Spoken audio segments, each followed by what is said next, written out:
ರಾಜ್ಯದಲ್ಲಿನ ಅಂಗನವಾಡಿ ಕಾರ್ಯಕರ್ತೆಯರು ಮತ್ತು ಸಹಾಯಕಿಯರ ವಿವಿಧ ಬೇಡಿಕೆಗಳನ್ನು ಈಡೇರಿಸುವ ನಿಟ್ಟಿನಲ್ಲಿ ರಾಜ್ಯ ಸರ್ಕಾರ ಇದೀಗ ಕ್ರಮಗಳನ್ನ ಆರಂಭಿಸಿದೆ.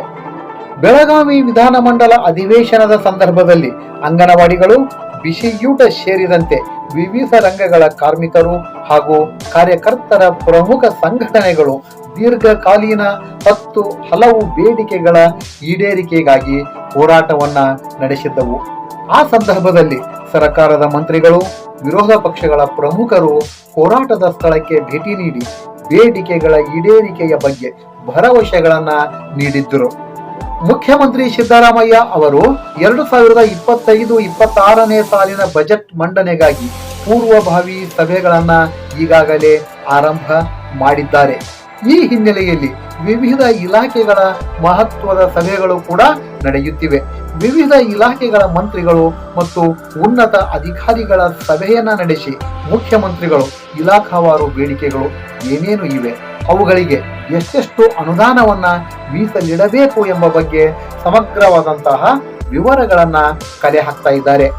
ಇದೀಗ ಮಹಿಳಾ ಮತ್ತು ಮಕ್ಕಳ ಅಭಿವೃದ್ಧಿ ಇಲಾಖೆಗೆ ಸಂಬಂಧಿಸಿದಂತೆ ದೀರ್ಘಕಾಲೀನ ಬೇಡಿಕೆಗಳ ಈಡೇರಿಕೆ ಕುರಿತು ಸಚಿವೆ ಲಕ್ಷ್ಮೀ ಹೆಬ್ಬಾಳ್ಕರ್ ಅವರು ಅಂಗನವಾಡಿ ಕಾರ್ಯಕರ್ತೆಯರು ಮತ್ತು ಸಹಾಯಕಿಯರ ಸಂಘಟನೆಗಳ ಪ್ರಮುಖರೊಂದಿಗೆ ವಿಧಾನಸೌಧದಲ್ಲಿ 2025 ಜನವರಿ 8 ಬುಧವಾರದಂದು ಮಹತ್ವದ ಸಭೆಯನ್ನ ನಡೆಸಿದರು.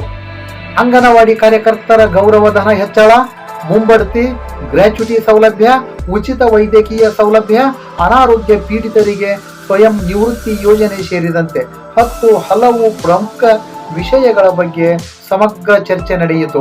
ಕರ್ನಾಟಕ ರಾಜ್ಯದ ಅಂಗನವಾಡಿಗಳು ಇಡೀ ದೇಶಕ್ಕೆ ಮಾದರಿಯಾಗಿವೆ. ಅಂಗನವಾಡಿ ಕಾರ್ಯಕರ್ತೆಯರ ಬೇಡಿಕೆಗಳ ಕುರಿತು ಮುಖ್ಯಮಂತ್ರಿ ಸಿದ್ದರಾಮಯ್ಯ ಅವರೊಂದಿಗೆ ಚರ್ಚೆಯನ್ನ ನಡೆಸಿ ಮುಂದಿನ ಬಜೆಟ್ನಲ್ಲಿ ಗೌರವಧನವನ್ನು ಹೆಚ್ಚಿಸಲು ಮತ್ತು ಗ್ರ್ಯಾಚ್ಯುಟಿ ಹಣವನ್ನು ಮಂಜೂರು ಮಾಡಲು ಪ್ರಯತ್ನವನ್ನ ನಡೆಸಲಾಗುವುದು ಅಂತ ಸಚಿವರು ಈ ಸಂದರ್ಭದಲ್ಲಿ ಹೇಳಿದರು.